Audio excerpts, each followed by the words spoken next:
खबर खुशखबरी एक और आ रही है टोक्यो से। इतिहास रच दिया है भारतीय हॉकी टीम ने, सेमीफाइनल में जगह बना ली है। 41 साल के बाद टीम इंडिया सेमीफाइनल में पहुंची है। रियो में हम पहुंचते क्वार्टर फाइनल, लंदन में हमारा परफॉर्मेंस दिखता, लेकिन यहां भारतीय टीम ने इतिहास रचा है। और 41 साल के बाद, जी हां 41 साल के बाद भारतीय टीम सेमीफाइनल में पहुंची है। 3-1 से ब्रिटेन को शिकस्त देकर भारत ने इतिहास रचा है। एक कदम दूर हम अब खड़े हैं पदक से, और जो जिस इतिहास की हम बात कर रहे थे मलय सर, वो घड़ी आ गई। आज संडे, सुपर संडे हो गया, इवनिंग जश्न तो होना चाहिए। और आप सच मानिए, उधर हम खुशी मना रहे थे, उधर दिल की धड़कनें दूसरी तरफ बिल्कुल बढ़ती जा रही थी। जब गोल कर दिया ब्रिटेन ने और 2-1 से बराबरी जब कम कर दी, उसके बाद आपको पता है कि मनप्रीत सिंह को येलो कार्ड मिल गया, उन्हें बाहर जाना पड़ा। तो जब आपका कप्तान ही बाहर बैठा हो और लगातार ग्रेट ब्रिटेन की टीम भारत पर हावी होने की कोशिश कर रही थी, लेकिन हमारी तरफ भी एक दीवार है जिसका नाम है श्रीजेश। शुरू से ही उसने जो करामात करके दिखाया, आज शुरू से ही फर्स्ट क्वार्टर से ही श्रीजेश जब खड़े हो जाते तो लगता कि अब कोई नहीं भेद पाएगा इस गोल पोस्ट को। और जिस तरह से भारत ने ये जीत हासिल की है, देखिए फील्ड गोल करके एक के बाद एक फील्ड गोल हुए हैं, चाहे वो दिलप्रीत ने किया, गुरजंत ने किया, फिर उसके बाद एक फील्ड गोल हुआ, तीनों। तो जो फील्ड गोल होते हैं, फील्ड गोल शुद्ध विशुद्ध आपकी जो शैली है, आपका जो कौशल है, उसका प्रदर्शन है। ये स्किल का टेस्ट है जब आप करते हैं, इसमें कोई पावर काम नहीं आता। ये वो हॉकी है जो भारत में किसी जमाने में खेली जाती थी। हम भूल जाते हैं कि उस जमाने में एस्ट्रोटर्फ नहीं था जब वैसी हॉकी खेली जाती थी, लेकिन उसके बाद भी जब अब हम देख रहे हैं फील्ड गोल करके जब जीतती है टीम, तो फिर सैल्यूट करना पड़ता है टीम को। बिल्कुल, 41 साल के बाद जो इतिहास रचा है। भले सर, अगर हम ऑस्ट्रेलिया के गेम को सिर्फ हटा दे, उसके बाद भारतीय टीम को देखें तो ये टीम अलग नजर आ रही है। 10 से 11 युवा खिलाड़ी गए हैं, टीम के साथ गए हैं। अनुभव और युवा का जो तालमेल है वाकई काबिले तारीफ, और एक के बाद एक करिश्मा। बिल्कुल करिश्मा। और ये उसी लाइन को दोहराता हूं मैं कि जो बीत गई सो बात गई। माना वो एक सितारा था, माना वो बेहद प्यारा था तो था। ऑस्ट्रेलिया टूट गया तो टूट गया ऑस्ट्रेलिया के सामने। अगर सिंधु कल हार गई तो हार गई, रजत पदक गया तो गया, स्वर्ण पदक गया तो गया, कांस्य पदक तो आया, पदक विजेता तो कहलाएगी। और कांस्य और रजत और स्वर्ण के चक्कर में पड़े बिना मैं तो कहता हूं जो ओलंपिक में पहुंच गया वही बहुत बड़ा महान खिलाड़ी है।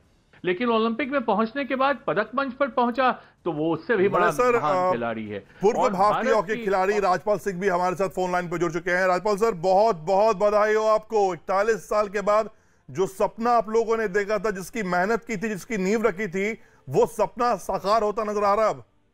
जी बिल्कुल, बहुत अच्छी परफॉर्मेंस से हमने जो सेमीफाइनल क्वालिफाई किया, ये ज्यादा इंपॉर्टेंट है। जिस तरीके से हमने क्वार्टर फाइनल में अभी इंग्लैंड को हराया, ये सबसे इम्पोर्टेंट रहता है, क्योंकि उतना ही हमारा इस तरीके से हम क्वालिफाई करते हैं तो उतना ही कॉन्फिडेंस हमारा अच्छा रहता है सेमीफाइनल में। और सबसे बड़ी बात है, मुझे लगता है कि 2000 ओलंपिक में लास्ट एशियन कंट्री जो सेमीफाइनल खेली थी और सिल्वर मेडल आया था कोरिया का। तो मुझे लगता है एशिया को भी 20 साल लग गए, हमें तो 41 ईयर लगे, उसको भी, हमें एशिया को भी 20 साल लग गए दोबारा सेमीफाइनल क्वालिफाई करने के लिए। एक बात सवाल ये भी उठता है, क्योंकि कई कप्तान आए, आपने भी बहुत मेहनत की, 41 साल का सूखा रहा। हम हर बार कहते हैं कि आखिर कब सपना हमारा साकार होगा। इस बार हम सेमीफाइनल तक पहुंच चुके हैं, अब आगे कैसे देख रहे हैं आप?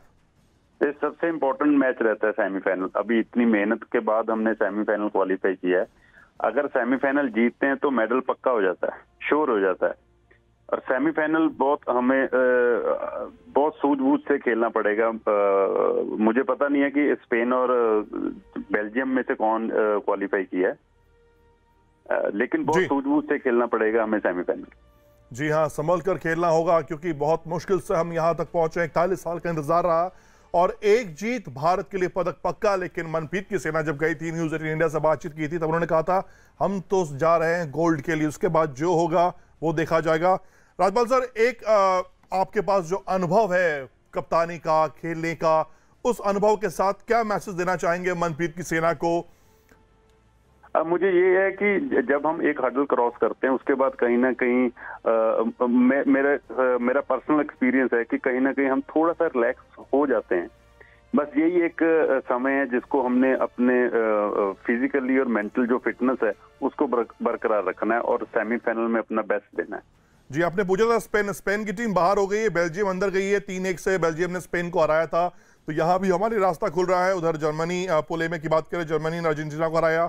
ऑस्ट्रेलिया और नीदरलैंड का ड्रॉ रहा, लेकिन ऑस्ट्रेलिया ने पेनल्टी कॉर्नर में जीत हासिल की।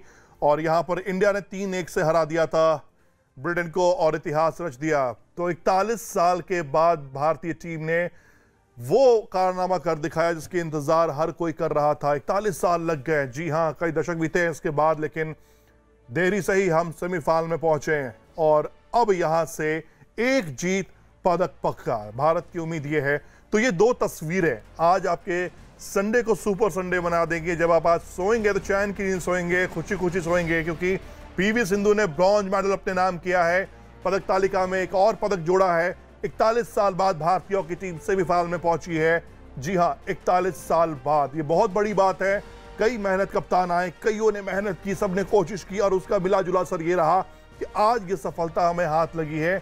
एक दौर था जब भारतीय हॉकी की तूती बोलती थी ओलंपिक्स में, लेकिन उसके बाद 1980 के बाद, मॉस्को ओलंपिक के बाद हमें इंतजार करना पड़ा। वो इंतजार 41 साल के बाद खत्म हुआ है। अब ये इंतजार है कि क्या ये इंतजार जो हमने किया है 41 साल का, क्या ये पदक के साथ खत्म होगा? सबसे बड़ा सवाल अब ये है। और दुआ देश की ये है कि जिस तरह से सिंधु ने कारनामा कर दिखाया, भारतीय हॉकी टीम भी पदक के बेहद करीब पहुंचे और जितने भी अच्छे से खेल सकती है अच्छे से खेले, पदक लेकर हिंदुस्तान लौटे। फिलहाल मलय जी, आपका बहुत बहुत शुक्रिया। तमाम मेहमानों का बहुत बहुत शुक्रिया हमारे साथ जुड़ने के लिए। न्यूज 18 इंडिया पर खबरों का सिलसिला जारी है। फिलहाल वक्त यहां छोटे से ब्रेक का है।